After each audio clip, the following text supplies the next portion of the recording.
कर्म उसका।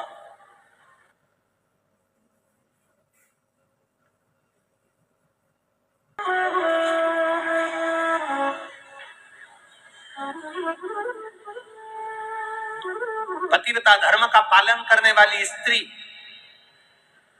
जिस गांव में रहती है उस गांव को कोई बर्बाद नहीं कर सकता। दूसरा,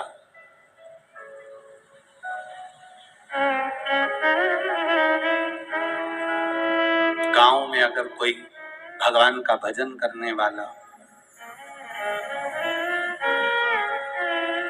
स्मरण करने वाला, भगवान की भक्ति करने वाला गांव में रहता है, उस गांव को कोई बर्बाद नहीं कर सकता। और तीसरा, कोई सत्पुरुष जो दूसरे के दुख को देखकर दुखी हो जाए, दूसरे के सुख को देखकर सुखी हो जाए, दूसरे के दुख सुख में शामिल खड़ा मिलता है, ऐसा सत्पुरुष जिस गांव में रहता है उस गांव को कोई बर्बाद नहीं कर सकता। ये तीन हमारे गांव की रक्षा कर रहे हैं, गांव की रक्षा कर। जिस गांव में से गाय माता को एक रोटी भी नहीं मिले, जिस गांव की गाय भूखी रहे, दरवाजे दरवाजे पर फिरने वाली गाय अगर एक रोटी भी प्राप्त नहीं करती, उस गांव की दशा बिगड़ने में देरी नहीं लगती। जिस गांव के दरवाजे पर गाय भूखी ना रहे, जिस गांव के दरवाजे पर किसी भी द्वार पे से एक रोटी भी अगर गौ माता को मिल रही है, वो गांव बर्बाद नहीं हो सकता। उस गांव में कभी बड़ी बीमारी प्रवेश नहीं कर सकती, वो गांव बचा रहता है। कोरोना जैसी महामारी आई, कोरोना जैसी बीमारी आई, बड़े बड़े शहर, बड़े बड़े नगर, बड़े बड़े गांव, बड़े बड़े खेड़े, ना जाने कितने कितने लोग मर गए।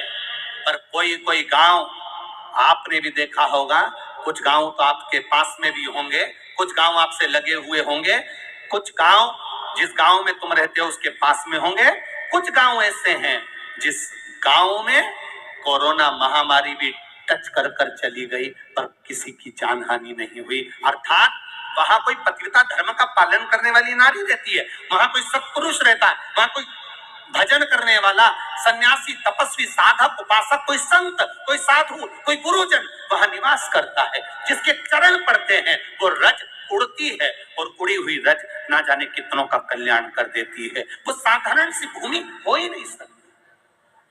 बस को पकड़ना है तो बस स्टैंड जाना पड़ेगा,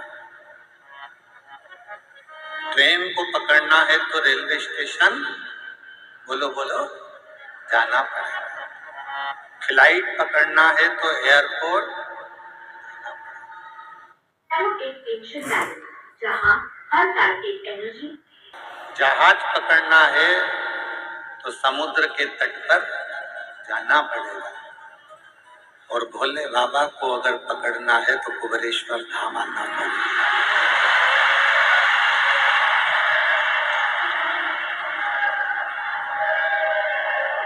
12 ज्योतिर्लिंग का, ये 12 ज्योतिर्लिंग के मध्य में विराजमान ये वो कुबेरेश्वर बाबा की धरा है, ये वो कुबेरेश्वर बाबा की भूमि है, कुबेर भंडारी की वो धरा है जहां पर आने के बाद में 12 ज्योतिर्लिंग में आप भगवान शिव को जो जल चढ़ाते हो, भगवान शिव का जो दर्शन करते हो, उसका पुण्य फल ये कुबेरेश्वर बाबा की धरा पर नमन कर कर आपको प्राप्त हो जाता है। आपको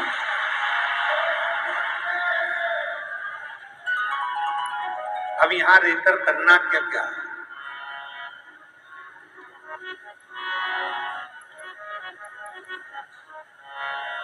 शादी का सीजन चल रहा है, तुम सबके घर पे कम से कम 5-5, 6-6 पत्रिका पड़ी हो शादी। किसी किसी के यहाँ तो 8-8, 10-10 पत्रिका पड़ी होगी शादी की। अरे बोलो तो सही है कि गलत है? और कभी कभी ऐसा होता है कि एक ही तारीख में 6-6, 7-7 पत्रिका पड़ी रहती है शादी।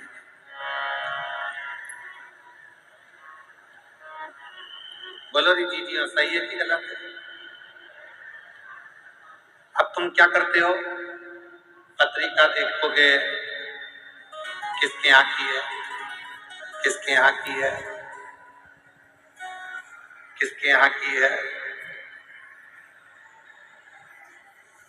और पत्रिका देखने के बाद तुम्हारा जिससे ज्यादा प्रेम होगा तुम उसी के घर की शादी में जाओ। भले 10 पत्रिका पढ़ी हो, 8 पत्रिका पढ़ी हो, 5 पत्रिका पढ़ी हो, 10-12 पत्रिका पढ़ी हो, पर जिससे ज्यादा प्रेम होता है व्यक्ति उसी के घर की शादी में जाता है। उसी तरह कुबरेश्वर बाबा की धरा पर रुद्राक्ष महोत्सव में वही आता है जिसका मेरे बाबा से प्रेम होता है।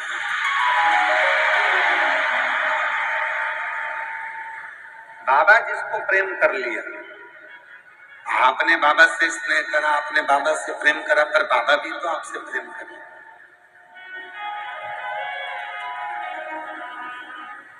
बाबा भी तो आपसे स्नेह करे।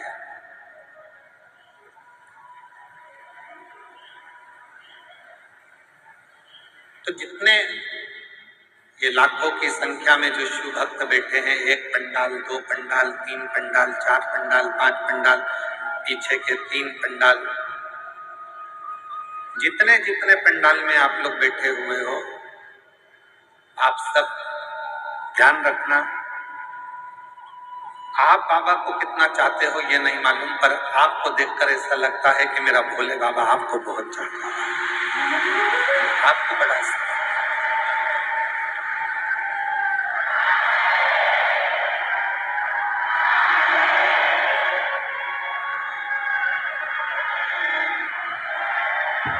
और शंभु शरणे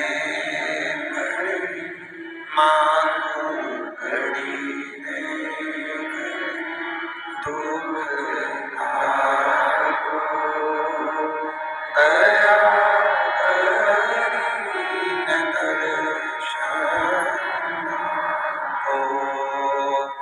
विवेक में वो बुद्धि में बैठ जाती है कि जब ये पत्थर है और पत्थर पर इतनी कोमल रस्सी, पत्थर पर इतनी कोमल रस्सी जब निशान बना सकती है तो निश्चित है कि मैं भी अगर प्रयास करूं तो उसका रिजल्ट, उसका परिणाम जरूर आ सकता है। उसका कुछ ना कुछ परिणाम, उसका कुछ ना कुछ रिजल्ट मिलेगा, जरूर परिणाम मिलेगा।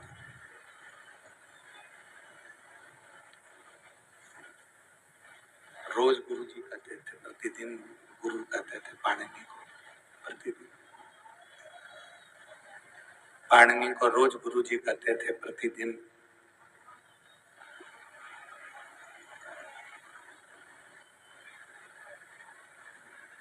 प्रतिदिन कहते थे। पाणिनि शिव की साधना करो, पाणिनि शंकर भगवान की साधना करो।